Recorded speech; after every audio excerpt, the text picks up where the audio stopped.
Hi, hello friends. Welcome to Nagveni Achars Kitchen. Welcome to my daily vlogs. ಮಧ್ಯಾಹ್ನದ ನನ್ನ lunch preparation video ನೋಡೋಣ. ಬೆಂಡೆಕಾಯಿ ಸಾಂಬಾರ್ ಮಾಡೋದಕ್ಕೆ ಬೆಂಡೆಕಾಯನ್ನು wash ಮಾಡಿ ಒಂದು ಬಟ್ಟೆ ಮೇಲೆ ಹಾಕಿ ಡ್ರೈ ಆಗೋದಕ್ಕೆ ಇಟ್ಟಿದ್ದೀನಿ. ತೇವಾಂಶ ಸ್ವಲ್ಪನೂ ಇರಬಾರ್ದು. ಇದನ್ನು ಕಟ್ ಮಾಡಿ ಇಟ್ಕೊಳ್ಳೋಣ. ಒಂದು ಬಾಣಲಿಯಲ್ಲಿ ಸ್ವಲ್ಪ ಎಣ್ಣೆ, ಸ್ವಲ್ಪ ಸಾಸಿವೆಯನ್ನು ಹಾಕಿ ಚಿಟ್ಕುಡಿಸಿದ್ದೀನಿ. ಸಣ್ಣದಾಗಿ ಕಟ್ ಮಾಡಿರುವಂಥ ಬೆಂಡೆಕಾಯನ್ನು ಹಾಕ್ತಾಯಿದ್ದೀನಿ. ಈ ಬೆಂಡೆಕಾಯಿ ಸಾಂಬಾರು ಇನ್ಸ್ಟೆಂಟಾಗಿ ಬೇಗ ಮಾಡ್ಬೋದು, ತುಂಬಾ ಚೆನ್ನಾಗಿರುತ್ತೆ. ಬೆಂಡೆಕಾಯನ್ನು ಸಿಮ್ ಫ್ಲೇಮ್ನಲ್ಲಿ ಚೆನ್ನಾಗಿ ಫ್ರೈ ಮಾಡ್ಕೋಬೇಕು. ಬೆಂಡೆಕಾಯಿ ಫ್ರೈ ಮಾಡುವಾಗ ಲಿಡ್ಡನ್ನು ಕವರ್ ಮಾಡಬೇಡಿ, ಅಂಟು ಜಾಸ್ತಿ ಆಗುತ್ತೆ. ಬೆಂಡೆಕಾಯಿ ಒಂದು 80% ಅಷ್ಟು ಫ್ರೈ ಆಗಿದೆ. ಇದರಲ್ಲಿ ಸಣ್ಣದಾಗಿ ಕಟ್ ಮಾಡಿರುವಂಥ ಈರುಳ್ಳಿ 2, ಟೊಮೆಟೊ 2 ಹಾಕಿದ್ದೀನಿ. ಅರಿಶಿಣ ಅರ್ಧ ಟೀ ಸ್ಪೂನ್ ಹಾಕಿ ಚೆನ್ನಾಗಿ ಮತ್ತೆ ಫ್ರೈ ಮಾಡ್ಕೊಳ್ಳೋಣ. ಈ ರೀತಿ ಮಾಡೋದ್ರಿಂದ ಬೆಂಡೆಕಾಯಿ ಅಂಟಿರೋದಿಲ್ಲ, ಚೆನ್ನಾಗಾಗತ್ತೆ. ಸಾಂಬಾರು ಟೇಸ್ಟಿಯಾಗಿ ಕೂಡ ಇರುತ್ತೆ. ಇಲ್ಲಿ ಹಾಕಿರುವಂಥ ಟೊಮೆಟೊ ಚೆನ್ನಾಗಿ ಸಾಫ್ಟ್ ಆಗಿದೆ. ಹುಣಸೆ ಹಣ್ಣನ್ನು ನೋಡಿ ನೆನೆಸಿ ಇಟ್ಟಿದ್ದೀನಿ. ಅದರ ರಸ ತೆಗೆದು ಶೋಧಿಸಿ ಹಾಕ್ಕೊಳ್ಳೋಣ ಒಗ್ಗರಣೆಗೆ. ತೊಗರಿಬೇಳೆ 2 ಕಪ್ ತೊಗೊಂಡಿದ್ದೀನಿ. ಪ್ರೆಷರ್ ಕುಕ್ಕರ್ ಮಾಡಿ ಇಟ್ಕೊಂಡಿದ್ದೀನಿ. ಅದನ್ನು ಈ ತರಕಾರಿಗಳ ಜೊತೆ ಸೇರಿಸ್ಕೊಳ್ತೀನಿ. ಇದೆಲ್ಲ ಒಂದ್ಸತಿ ಚೆನ್ನಾಗಿ ಮಿಕ್ಸ್ ಮಾಡ್ಕೊಳ್ಳೋಣ. ತೊಗರಿಬೇಳೆ ನಿಮ್ಮ ಮನೇಲಿ ನೀವು ಎಷ್ಟು ಜನಕ್ಕೆ ಸಾಂಬಾರು ಪ್ರಿಪೇರ್ ಮಾಡ್ತಿದ್ದೀರಾ ಅನ್ನೋದ್ರ ಮೇಲೆ ನೀವು ತೊಗೋಬೇಕಾಗತ್ತೆ. ನಾನಿಲ್ಲಿ 5 ಜನಕ್ಕೆ 2 ಹೊತ್ತಿಗೆ ಮಾಡ್ತಾ ಇರೋದು. 2 ಕಪ್ಪಷ್ಟು ತೊಗೊಂಡಿದ್ದೀನಿ. ಸುಮಾರು 100 ಗ್ರಾಮ್ಸಷ್ಟು ತೊಗರಿಬೇಳೆ ಇದೆ. ಖಾರಕ್ಕೆ 1 ಸ್ಪೂನಷ್ಟು ಬೇಳೆ ಸಾಂಬಾರು ಪುಡಿ, ಹಾಗೆಯೇ 1 ಸ್ಪೂನಷ್ಟು ರೆಡ್ ಚಿಲ್ಲಿ ಪೌಡರ್, 1 ಸ್ಪೂನಷ್ಟು ಧನಿಯಾ ಪೌಡರ್, ಇವಿಷ್ಟನ್ನು ಹಾಕಿ ಮಿಕ್ಸ್ ಮಾಡ್ಕೊತೀನಿ. ಒಂದ್ಸತಿ ಚೆನ್ನಾಗಿ ಮಿಕ್ಸ್ ಮಾಡಿಕೊಂಡು ಹದ ಚೆಕ್ ಮಾಡ್ಕೊಳ್ಳೋಣ. ನೀರು ಬೇಕು ಅನಿಸಿದ್ರೆ ಮತ್ತೊಂದು 2 ಗ್ಲಾಸಷ್ಟು ನೀರನ್ನು ಸೇರಿಸ್ಕೊಳ್ಳಿ. ಇದು ಕುದೀತಾ ಕುದೀತಾ ಗಟ್ಟಿ ಬರುತ್ತೆ ಸಾಂಬಾರು. ಸೊ ನೀವು ಬೇಕು ಅಂದರೆ ನೀರನ್ನು ನೋಡಿಕೊಂಡು ಮತ್ತಷ್ಟು ಆ್ಯಡ್ ಮಾಡ್ಕೋಬೋದು. ರುಚಿಗೆ ತಕ್ಕಷ್ಟು ಉಪ್ಪು, ನಾನಿಲ್ಲಿ ಪಿಂಕ್ ಸಾಲ್ಟನ್ನು ಬಳಸ್ತಾ ಇದ್ದೀನಿ. ಚೆನ್ನಾಗಿ ಕುದಿಸ್ಕೋಬೇಕು. ಇದನ್ನು ನೋಡಿ, ಈ ರೀತಿಯಾಗಿ ಚೆನ್ನಾಗಿ ಕುದೀತಾ ಇದೆ. ಬೇಗನೆ ಮಾಡ್ಕೋಬೋದು, ಇನ್ಸ್ಟೆಂಟ್ ಸಾಂಬಾರು ಅಂತ ಹೇಳ್ಬೋದು. ಒಂದು ಕಡೆ ಬೇಳೆನ ಪ್ರೆಷರ್ ಕುಕ್ಕರ್ ಮಾಡಿ ಇಟ್ಕೊಂಡ್ಬಿಟ್ರೆ ಈ ಕಡೆ ಒಗ್ಗರಣೆ ಆಗೋ ಅಷ್ಟೊತ್ತಿಗೆ ಆ ಕಡೆ ಪ್ರೆಷರ್ ಕುಕ್ಕರ್ ಬಿಟ್ಟಿರುತ್ತೆ. ಕೊನೆಯಲ್ಲಿ ಒಂದು ಹಿಡಿಯಷ್ಟು ಕೊತ್ತಂಬರಿ ಸೊಪ್ಪನ್ನು ಹಾಕಿ ಚೆನ್ನಾಗಿ ಮಿಕ್ಸ್ ಮಾಡಿಕೊಂಡ್ರೆ ನಮ್ಮ ಬೆಂಡೆಕಾಯಿ ಬೇಳೆ ಸಾಂಬಾರು ರೆಡಿ ಆಗುತ್ತೆ. ಈಗ ಸ್ಟವನ್ನು ಆಫ್ ಮಾಡ್ಕೊಂಡಿದ್ದೀನಿ. ಮಧ್ಯಾಹ್ನದ ಊಟಕ್ಕೆ ರಾಗಿ ಮುದ್ದೆ ಪ್ರಿಪೇರ್ ಮಾಡ್ತಾ ಇದ್ದೀನಿ. ಸುಮಾರು ಒಂದು ಅರ್ಧ ಗ್ಲಾಸಷ್ಟು ನೀರಿಗೆ 1-2 ಸ್ಪೂನಷ್ಟು ರಾಗಿ ಹಿಟ್ಟು ಹಾಕಿ ಈ ರೀತಿಯಾಗಿ ಗಂಟು ಇಲ್ದಿರಂಗೆ ಕಲಸಿ ಇಟ್ಕೊಂಡ್ಬಿಡೋಣ. ಸ್ಟವ್ ಮೇಲೆ 1-2 ಗ್ಲಾಸಷ್ಟು ನೀರನ್ನು ಬಿಸಿ ಆಗೋದಕ್ಕೆ ಇಟ್ಟಿದ್ದೀನಿ. ಈ ನೀರು ಜೊತೆಗೆ ಕಲಸಿಟ್ಕೊಂಡಿದ್ವಲ್ವ ರಾಗಿ ಹಿಟ್ಟಿನ ಮಿಶ್ರಣ, ಅದನ್ನು ಸೇರಿಸ್ಕೊಳ್ಳೋಣ. ಒಂದ್ಸತಿ ಚೆನ್ನಾಗಿ ಈ ರೀತಿಯಾಗಿ ಮಿಕ್ಸ್ ಮಾಡ್ಕೊಳ್ಳೋಣ. ಈ ನೀರು ಸ್ವಲ್ಪ ಚೆನ್ನಾಗಿ ಬಾಯ್ಲ್ ಆಗಬೇಕು. ಅಷ್ಟರಲ್ಲಿ ಈ ಕಡೆ ಪನ್ನೀರ್ ತವಾ ಫ್ರೈ ಮಾಡ್ತಾ ಇದ್ದೀನಿ. ಅದಕ್ಕೆ ಸ್ವಲ್ಪ ಮಸಾಲೆಗಳೆಲ್ಲ ಹಾಕಿ ಮ್ಯಾರಿನೇಟ್ ಆಗೋದಕ್ಕೆ ಇಟ್ಬಿಡೋಣ. ಪನ್ನೀರ್ ಒಂದು 100 ಗ್ರಾಮ್ಸಷ್ಟು ತೊಗೊತಾ ಇದ್ದೀನಿ. ಅದನ್ನು ಒಂದ್ಸಲ ವಾಶ್ ಮಾಡ್ಕೋಬೇಕು. ವಾಶ್ ಮಾಡಿದ್ಮೇಲೆ ಈ ಥರ ಸ್ಲೈಸಸ್ ಆಗಿ ಕಟ್ ಮಾಡ್ಕೊಳ್ಳೋಣ. ನಿಮಗೆ ಯಾವ ಸೈಜ್ ಅಥವಾ ಶೇಪ್ನಲ್ಲಿ ಇಷ್ಟನೋ ಆ ರೀತಿಯಾಗಿ ಕಟ್ ಮಾಡ್ಕೊಳ್ಳಿ. ನಾನು ಸ್ವಲ್ಪ ಉದ್ದುದ್ದಾಗಿ ಈ ಥರ ಸ್ಟ್ರಿಪ್ಸ್ ಆಗಿ ಕಟ್ ಮಾಡ್ಕೊತಾ ಇದ್ದೀನಿ. ಸುಮ್ಮನೆ ಸಿಂಪಲಾಗಿ ಮಾಡುವಂಥ ಪನ್ನೀರ್ ರೆಸಿಪಿ ಇದು. ಪರ್ಫೆಕ್ಟಾಗಿ ಇದಕ್ಕೆ ಇಂಗ್ರೀಡಿಯೆಂಟ್ಸ್ ಇಷ್ಟೇ ಹಾಕಬೇಕು ಅಷ್ಟೇ ಹಾಕಬೇಕು ಅಂತೇನಿಲ್ಲ. ಮನೇಲಿ ಯಾವ್ಯಾವ ಸಾಮಗ್ರಿಗಳು ಇರುತ್ತೋ ಅದನ್ನೆಲ್ಲ ಹಾಕಿ ಮಾಡುವಂಥ ಈಸಿ ರೆಸಿಪಿ ಇದು. ಒಂದು ಬೌಲ್ಗೆ 2 ಸ್ಪೂನಷ್ಟು ಮೊಸರು ತೊಗೊಂಡಿದ್ದೀನಿ. ಮೊಸರು ಆದಷ್ಟು ಗಟ್ಟಿಯಾಗಿದ್ದರೆ ಒಳ್ಳೆಯದು. ಅಥವಾ ಒಂದು ಫಿಲ್ಟರ್ನಲ್ಲಿ ಮೊಸರನ್ನು ಹಾಕಿ ಇಟ್ಬಿಡಿ. ಅದರಲ್ಲಿ ಇರುವಂಥ ನೀರಿನ ಅಂಶ ಎಲ್ಲ ಕೆಳಗೆ ಸೋರೋಗುತ್ತೆ. ಹಂಗೆ ಕರ್ಡ್ ಅಂತೀವಿ, ಅದನ್ನು ಬಳಸ್ಕೋಬೋದು. ಸ್ವಲ್ಪ ಚಿಲ್ಲಿ ಪೌಡರ್, ಸ್ವಲ್ಪ ಧನಿಯಾ ಪೌಡರ್, ಹಾಗೆ ನಂತರ ಕಡಾಯಿ ಪನ್ನೀರ್ ಮಸಾಲ ಪೌಡರ್ ಇತ್ತು, ಅದನ್ನು ಕೂಡ 1-2 ಸ್ಪೂನಷ್ಟು ಹಾಕ್ತಾಯಿದ್ದೀನಿ. ಹಾಗೆ ರುಚಿಗೆ ತಕ್ಕಷ್ಟು ಉಪ್ಪು, ಸ್ವಲ್ಪ ಕಸೂರಿ ಮೇಥಿ, ಸ್ವಲ್ಪ ಬೆಳ್ಳುಳ್ಳಿ ಶುಂಠಿ ಪೇಸ್ಟ್, ಇವಿಷ್ಟನ್ನು ಹಾಕಿ ಚೆನ್ನಾಗಿ ಮಿಕ್ಸ್ ಮಾಡ್ಕೊಂಬಿಡೋಣ.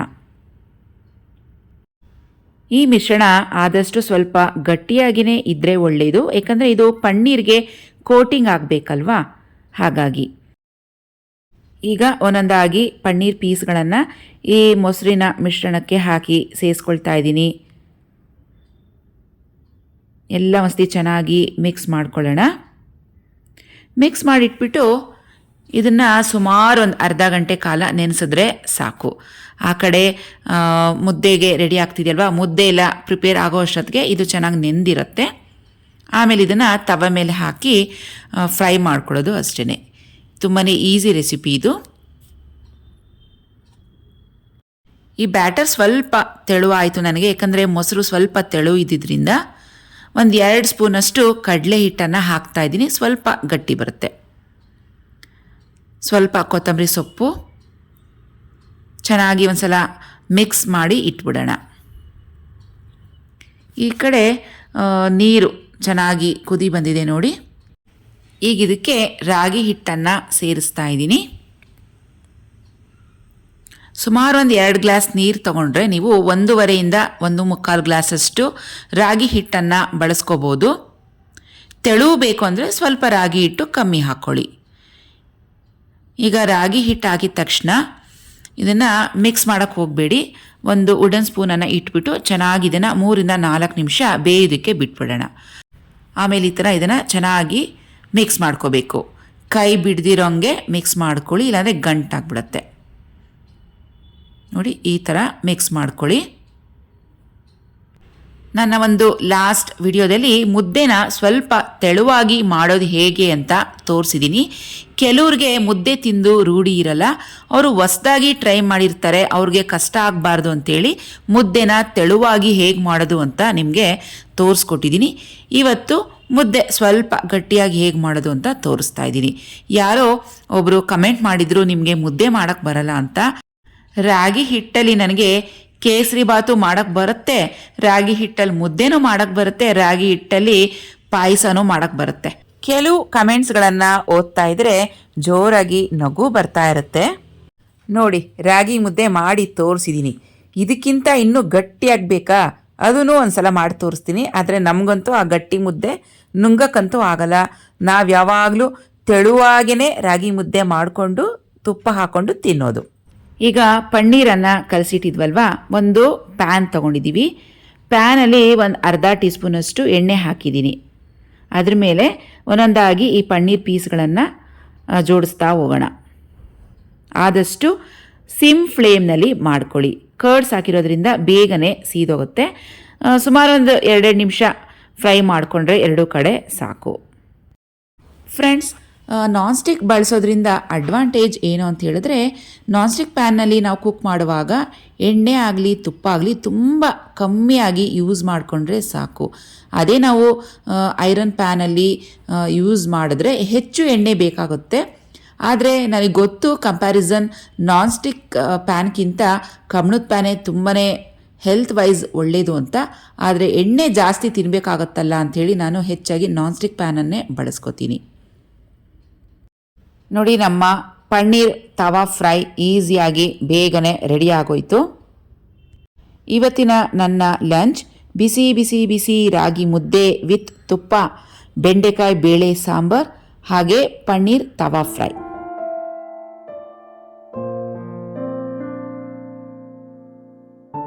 ಫ್ರೆಂಡ್ಸ್, ನನ್ನ ಒಂದು ಪ್ರೀವಿಯಸ್ ವ್ಲಾಗ್ನಲ್ಲಿ ಹೊಸ ಸೋಫಾ ತೊಗೊಂಡಿದ್ದೀವಿ ಅಂತ ಅಪ್ಡೇಟ್ ಮಾಡಿದ್ದೆ. ಹೊಸ ಸೋಫಾ ಮೇಲೆ ಈಗಾಗಲೇ ನೆಂಟರುಗಳು ಬಂದು ಕೂತ್ಕೊಳ್ಳೋಕ್ಕೆ ಸ್ಟಾರ್ಟ್ ಮಾಡಿದ್ದಾರೆ. ಅದು ಯಾರು ನೆಂಟರು ಅಂತ ಕೇಳ್ತೀರಾ? ನೋಡಿ, ವಾಶ್ ಆಗಿರುವಂಥ ಬಟ್ಟೆಗಳು. ಸೋಫಾ ಎಷ್ಟೇ ಸಾವಿರದಾಗಿರಲಿ, ಎಷ್ಟೇ ಲಕ್ಷ ರೂಪಾಯಿದಾಗಿರಲಿ, ಅದ್ರ ಮೇಲೆ ಈ ಬಟ್ಟೆಗಳು ಅನ್ನೋ ನೆಂಟರು ಬಂದು ಕೂತ್ಕೊಳ್ಳೋದು ತಪ್ಪಿಲ್ಲ. ಮಧ್ಯಾಹ್ನ ಲಂಚ್ ಆಗಿದ ತಕ್ಷಣವೇ ಜೋರಾಗಿ ಮಳೆ ಸ್ಟಾರ್ಟ್ ಆಯಿತು. ಇವತ್ತು ಬಟ್ಟೆಗಳೆಲ್ಲ ವಾಶ್ ಮಾಡಿ ಸೈಡಲ್ಲಿ ಒಣಗಾಕಿದ್ದೆ. ಬಟ್ಟೆ ಎಲ್ಲ ನೆನೆಯುತ್ತೆ ಅಂಥೇಳಿ ತಗೊಂಡು ಬಂದು ಇವತ್ತು ಸೋಫಾ ಮೇಲೆ ಹಾಕಬೇಕಾದ ಟೈಮ್ ಬಂತು.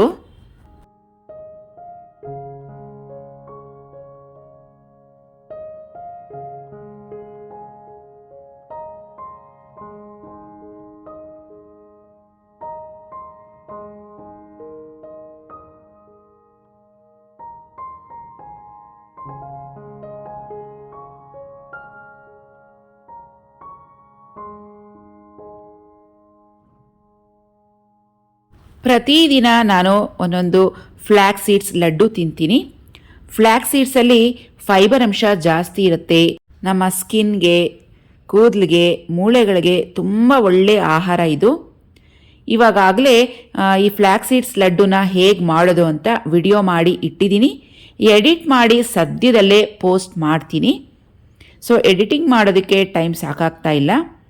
ಸೊ ಒಂದು ಕಡೆ ನಾನು ಈ ಫ್ಲ್ಯಾಕ್ಸ್ ಸೀಡ್ಸ್ ಲಡ್ಡುನ ತಿಂತ ಎಂಜಾಯ್ ಮಾಡ್ತಾ ಈ ಕಡೆ ಒಣಗಿರೋಂಥ ಬಟ್ಟೆಗಳನ್ನು ಫೋಲ್ಡ್ ಮಾಡಿ ಎತ್ತಿಡ್ತಾ ಇದ್ದೀನಿ. ದಿನಕ್ಕೆ ಒಂದೇ ಲಡ್ಡು ತಿನ್ನಬೇಕು, ಜಾಸ್ತಿ ತಿನ್ನೋ ಹಾಗಿಲ್ಲ. ಒಂದು ಲಡ್ಡು ತಿಂದರೆ ಸಾಕು. ಇದನ್ನು ನಮ್ಮನೇಲಿ ಎಲ್ಲರೂ ಪ್ರತಿಯೊಬ್ಬರೂ ತಿಂತೀವಿ. ಹೆಚ್ಚಾಗಿ ನಾನೇ ತಿನ್ನೋದು. ನಮ್ಮ ಪ್ರೀತಮ್ಗೂ ತಿನ್ನಬೇಕನ್ಸಿದ್ರೆ ತಿಂತಾನೆ, ಅವನಿಗೆ ಸ್ವೀಟ್ಸ್ ಅಷ್ಟು ಇಷ್ಟ ಆಗೋದಿಲ್ಲ. ಸ್ವೀಟ್ಸ್ಗೆ ನಾನು ಇದಕ್ಕೆ ಯಾವುದೇ ಥರ ಸ್ವೀಟ್ನರ್ಸನ್ನು ಆ್ಯಡ್ ಮಾಡಿಲ್ಲ. ಹಾಗೆ ಮಾಡಿದ್ದೀನಿ, ತುಂಬಾ ಚೆನ್ನಾಗಿದೆ. ಫ್ರೆಂಡ್ಸ್, ನಾವು ಎಲ್ಲ ಕೆಲಸಗಳಿಗೂ ಟೈಮ್ ಕೊಡ್ತೀವಿ, ಆದರೆ ಒಂದು ಕೆಲಸಕ್ಕೆ ಮಾತ್ರ ಟೈಮ್ ಕೊಡೋದಿಲ್ಲ. ಅದು ಯಾವುದಕ್ಕೆ ಅಂತ ಹೇಳಿದ್ರೆ, ಒಗೆದು ಒಣಗಾಕಿರುವಂಥ ಬಟ್ಟೆಗಳನ್ನು ಫೋಲ್ಡ್ ಮಾಡಿ ಅದ್ರ ಜಾಗಕ್ಕೆ ಇಡೋದಕ್ಕೆ ನಾವು ಟೈಮ್ ಕೊಡೋದಿಲ್ಲ. ಒಣಗಾಕಿ 2 ದಿನ 3 ದಿನ ಆದ್ರೂ ಆ ಬಟ್ಟೆಗಳು ಸೋಫಾ ಮೇಲೆ, ಚೇರ್ ಮೇಲೆ ಅಲ್ಲಿ ಇಲ್ಲಿ ಇರುತ್ತೆ. ಸೊ ಅದಕ್ಕೊಂದು ಟಿಪ್ ಹೇಳ್ತೀನಿ, ಕೇಳಿಸ್ಕೊಳ್ಳಿ. ಯಾವಾಗಲೂ ಒಗೆದು ಒಣಗಾಕಿರುವಂಥ ಬಟ್ಟೆಗಳನ್ನು ನಾವು ಯಾವಾಗಲೂ ಎಲ್ಲಿ ಜಾಸ್ತಿ ಕೂತ್ಕೊತೀವೋ ಆ ಜಾಗದಲ್ಲಿ ಹಾಕ್ಬಿಟ್ರೆ ಕಣ್ಣಿಗೆ ಅದು ಕಾಣಿಸ್ತಾ ಇರುತ್ತಲ್ವಾ, ಆ ಟೈಮ್ನಲ್ಲಿ ನಾವು ಅದನ್ನು ಮಡ್ಚಿಟ್ಬಿಡ್ತೀವಿ. ಅದನ್ನು ತಗೊಂಡೋಗಿ ಬೇರೆ ಎಲ್ಲಾದರೂ ರೂಮಲ್ಲಿ ಚೇರ್ ಮೇಲೆ ಅಲ್ಲಿ ಇಲ್ಲಿ ಹಾಕಿದ್ರೆ ಅದು ಕಾಣಿಸಲ್ವಲ್ಲ. ಸೊ ಆ ಕೆಲಸ ಹಾಗೆ ಪೆಂಡಿಂಗ್ ಉಳ್ಕೊಂಬಿಡುತ್ತೆ. ನಾನು ಯಾವಾಗಲೂ ಅಷ್ಟೇ ಇದನ್ನು ಈ ಥರ ಸೋಫಾ ಮೇಲೆ ಅಥವಾ ಟೇಬಲ್ ಮೇಲೆ ಹಾಕಿದ್ರೆ, ಯಾವಾಗಲೂ ನಾನು ಇಲ್ಲೇ ಹೆಚ್ಚಾಗಿ ಕೂತ್ಕೋತೀನಲ್ವಾ, ಟಿ ವಿ ನೋಡ್ತಾನೋ ಸೀರಿಯಲ್ ನೋಡ್ತಾನೋ ಅದನ್ನು ಮಡ್ಚಿಟ್ಬಿಡ್ತೀನಿ. ನನಗಿಷ್ಟು ಬಟ್ಟೆಗಳನ್ನು ಫೋಲ್ಡ್ ಮಾಡೋದಕ್ಕೆ ಕೇವಲ 10 ನಿಮಿಷ ಆಯಿತು. 10 ನಿಮಿಷದಲ್ಲಿ ಬಟ್ಟೆನೂ ಫೋಲ್ಡ್ ಮಾಡ್ದಂಗೆ ಆಯಿತು, ನನ್ನ ಈವ್ನಿಂಗ್ ಸ್ನ್ಯಾಕ್ಸು ತಿಂದಂಗೆ ಆಯಿತು, ಒಂದು ಸೀರಿಯಲ್ ಕೂಡ ನೋಡ್ದಂಗೆ ಆಯಿತು. ಸಂಜೆ ಮಳೆ ನಿಂತ ಮೇಲೆ ಶಾಪಿಂಗ್ ಹೋಗಿದ್ವಿ ನಾನು ಮತ್ತು ನಮ್ಮ ಪ್ರೀತಮ್. ಸ್ವಲ್ಪ ಗ್ರಾಸರೀಸ್ ಎಲ್ಲ ಖಾಲಿ ಆಗಿತ್ತು. ನಮ್ಮ ಮನೆಗೆ ಹತ್ತಿರನೇ ಒಂದು ಆರ್ಗ್ಯಾನಿಕ್ ಶಾಪ್ ಇದೆ. ಈ ಆರ್ಗ್ಯಾನಿಕ್ ಶಾಪ್ನಲ್ಲಿ ಸ್ವಲ್ಪ ಗ್ರಾಸರೀಸ್ ಸೆಲೆಕ್ಟೆಡ್ ಮಾತ್ರ ತೊಗೊತೀನಿ, ಪ್ರತಿಯೊಂದು ತಗೊಳ್ಳೋದಿಲ್ಲ. ಇಲ್ಲಿ ಜವೆ ಗೋಧಿ ಹಿಟ್ಟು ಅಂತ ಹೇಳ್ತೀವಿ, ಆ ಗೋಧಿ ಹಿಟ್ಟು ಬೇಕಾಗಿತ್ತು. ಇದು ರೆಗ್ಯುಲರ್ ಗ್ರಾಸರಿ ಶಾಪ್ನಲ್ಲಿ ಸಿಗೋದಿಲ್ಲ, ಅದು ಇಲ್ಲಿ ಆರ್ಗ್ಯಾನಿಕ್ ಶಾಪ್ನಲ್ಲಿ ಸಿಗುತ್ತೆ, ಹಾಗಾಗಿ ಬಂದಿದ್ದೆ. ಆಮೇಲೆ ಇನ್ನೊಂದು 2 ಐಟಮ್ ತೊಗೊಂಡೆ.